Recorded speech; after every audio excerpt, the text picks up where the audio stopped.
Hello everyone, DM here from That Wrestling Show. Extreme Rules is over, and instead of giving this a good review, because it seems like every time I give any kind of pay-per-view a good review, YouTube and WWE says, "Oh my god, it was a good pay-per-view! No, cancel his account!" So I'm going to give this a horrible review. No, actually, I'm going to be honest here. The first match opened up with Randy Orton and CM Punk with a last man standing match. I'm not too happy with the result, but I am happy with the match. CM Punk and Randy Orton just about hit each other with everything they could. We had chairs, kendo sticks, a couple of spots from the table. Now, I should say, Randy Orton hit an RKO from the top rope, and that essentially did it. Again, I'm not too happy with the result that Randy Orton wins again for the 11,000th time, but, whatever. The rumors possibly might be true that CM Punk is leaving for a while, and this is probably going to end up being his last match for a while. So if this is a way to give Randy Orton a little bit more momentum, as if he needed any more momentum, I mean, really. Orton wins, but overall the match actually was not all that bad. It was a lot better than their match at WrestleMania. I don't think the WrestleMania match was bad. It's just, it was nice to actually see Orton do moves and actually wrestling for a change, as opposed to just doing maybe 4 or 5 moves and, oh, I win. So, yeah, not a bad opener, I have to admit. The next match on the card after that, I'm trying to do this in the order that I can remember. Get a bonus match for the United States Championship, Sheamus versus Kofi Kingston. Sheamus says, "I don't like this match because I want to see Kofi Kingston's birth certificate, his documents to prove that he's a real American." Those of you that don't get it, this is a stab towards Obama, our president, so whatever. But the match was actually not that bad. Kofi Kingston against Sheamus in a tables match for the United States Championship. I had a feeling that maybe Sheamus might pull this off because he's won table matches before. In fact, that's how he won the WWE Championship with John Cena. However, Kofi Kingston proved us wrong and was able to pull it off. He's now the new U.S. champion, which kind of makes me a little sad a little bit. Sheamus won the title from Daniel Bryan just to drop it to Kofi Kingston. It's almost devaluing the title a little bit. But I'm not going to take away from the match. It was still very good. Kofi wins by leaping off of the top rope and smashing through a table on the floor, taking Sheamus with him. Not bad. The next matchup on the card was the tag team whipping match. Oh my god. I don't care that Jerry Lawler and Jim Ross were able to fight a little bit. I don't care that there was an ankle lock applied.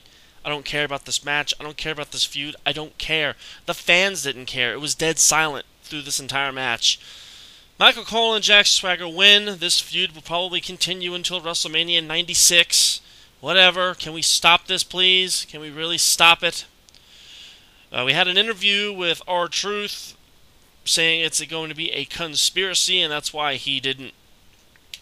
That's why he's not inserted into the match.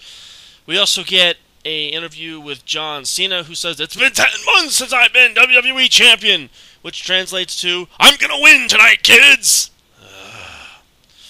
Rey Mysterio versus Cody Rhodes in a Falls Count Anywhere match, and this actually was pretty good. Believe it or not, the theme of the night, playing in the background, was actually attributed to this match. So they were really giving it to Rhodes and Mysterio to steal the show. However, I think Orton and Punk stole the show tonight, which is a little bit unfortunate because I'm sure this will probably affect Cody Rhodes' push in next couple months or so. However, Mysterio and Rhodes did a really good job. The match wasn't that great. It wasn't that spectacular, but they were at least able to get a "this is awesome" and "holy shit" chance. I'm not sure if it was quite worth that, but again, the match was not that bad. Rey Mysterio wins by spitting green mist, although it looked more white, if anything, at Cody Rhodes' face, which if he has a mask, well, I guess the eyes are open, so I guess it works. Okay, not a bad match. I still think that Orton and Punk stole the show tonight. And again, not too bad. We then get Layla versus Michelle McCool. Layla says, if I lose tonight, I want to apologize, blah, blah, blah. And this match was, it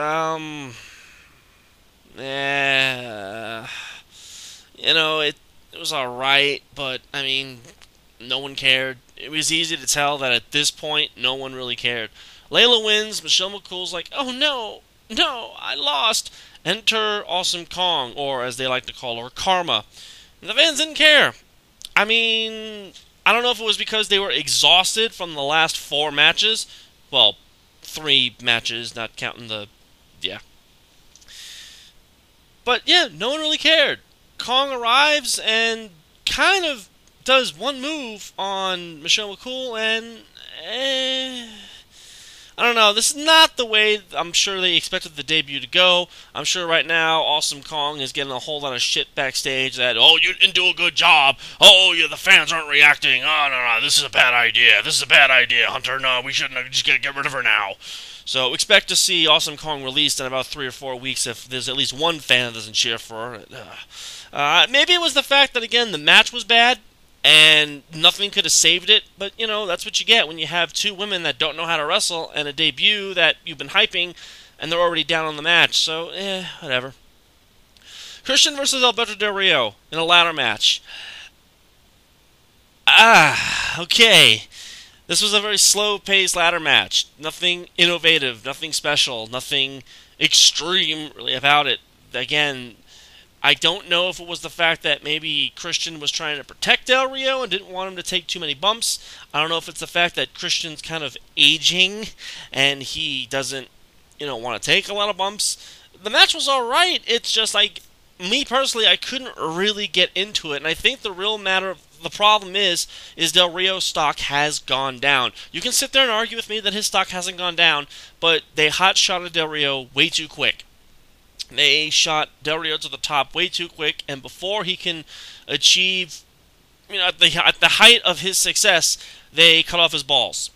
And he lost Christian twice in the process, so this match is kind of well, you're supposed to be getting Edge, but you're getting Christian. Oh, by the way, Christian is doing this for Edge. It was a Mysterio-like push.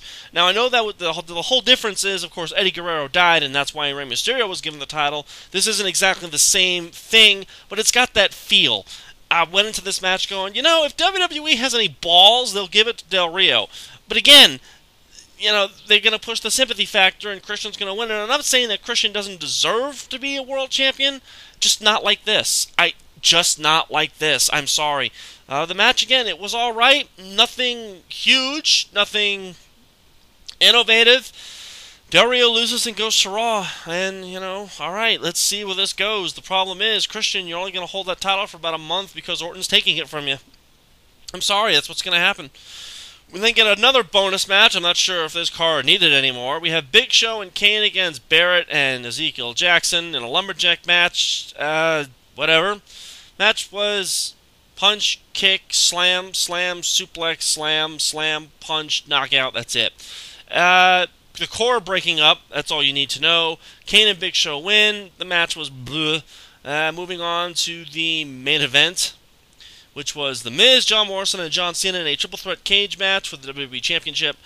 Morrison came out with kind of no reaction. Expect him to be released because no one wanted to cheer for him. John Cena comes out to a loud pop. Expect him to be the champion for the next 10 years. And The Miz comes out with no reaction. Expect him to be released tomorrow. I'm not quite sure what the problem with the crowd was. Again, I think it was because they were so tired from the previous 4 matches that they just didn't have it in them anymore. I mean, Orton, Punk, Sheamus, and Kofi Kingston, they tore the roof down. And after that, you really couldn't follow those 2 matches, to be 100% honest. I think they were a little exhausted after that. So, other than that, the match, I have to say, was alright. It was an okay cage match. I'm a big fan of cage matches. I love cage matches. They are my favorite match to watch. Unless WWE gets a hold of them, then they totally destroy the mechanics of it. Morrison looked like he was going to win on 3 occasions. The last one, he was crawling out to the floor. R-Truth stops him and beats the crap out of him, but then he beats the crap out of John Cena. Miz goes to climb out. Cena pulls him back in, hits an FU, 1, 2, 3.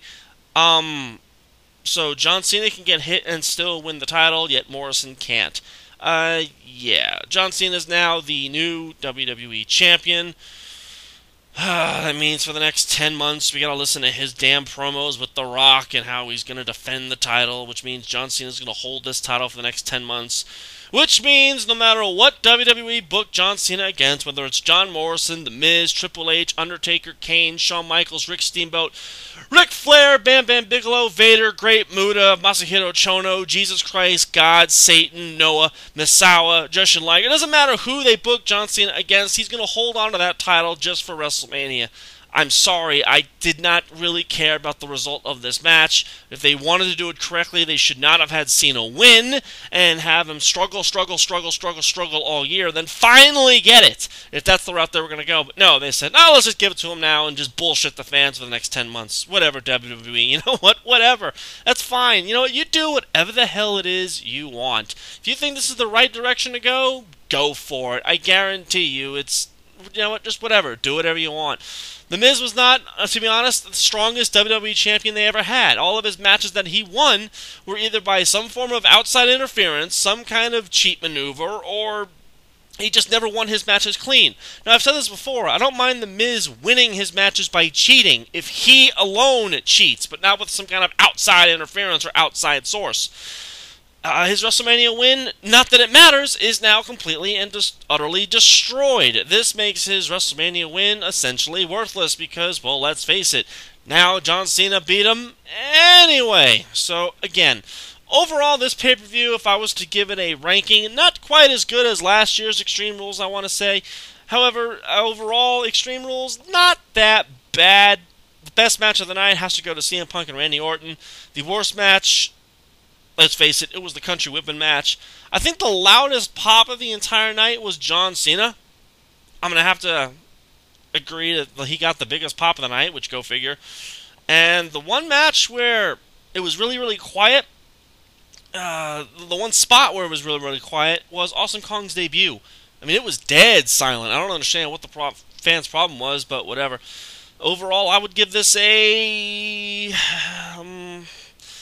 I'll give this a 6 out of 5. Yes, I'll give this a 6 out of 5 pay-per-view. Extreme Rules, not that bad, but not that great. Just watch the first 2 matches, and you can kind of turn it off from there. Rey Mysterio and Cody Rhodes, yeah, they did a pretty good job, but I think their WrestleMania match was a lot better. I have no problem with the Great Muta missed spot. It's just a little bit out of character. You know, it's like if Rey Mysterio was to shoot pyro from the post. It's just way out of character. It doesn't really fit. So maybe this is like a heel turn kind of thing. I doubt it, but we'll see where this goes. Other than that, that was WWE Extreme Rules. If you can catch it, and if you haven't watched it, I just spoiled it for you. I want to know your thoughts, your opinions. Again, it wasn't a very bad pay-per-view. Sadly, it was better than WrestleMania. At least this show kept my interest. But it wasn't fantastic. It wasn't great. It wasn't a wow. It was just an alright pay-per-view. And, let's see where we go from here. Monday Night Raw is right around the corner, and I'm sure they'll mention some kind of bullshit about John Cena's not got the title, and it's The Rock's birthday, here's your cake, and blah, blah, blah. WWE, this is the direction you want to go? Well, let's see where you're going. I call it now. In about 2 months, Randy Orton will be the world champion on SmackDown, and you're going to get stale on one side and stale on the other. I am DM from That Wrestling Show and Side of the Ring Podcast, and I will see you all next time.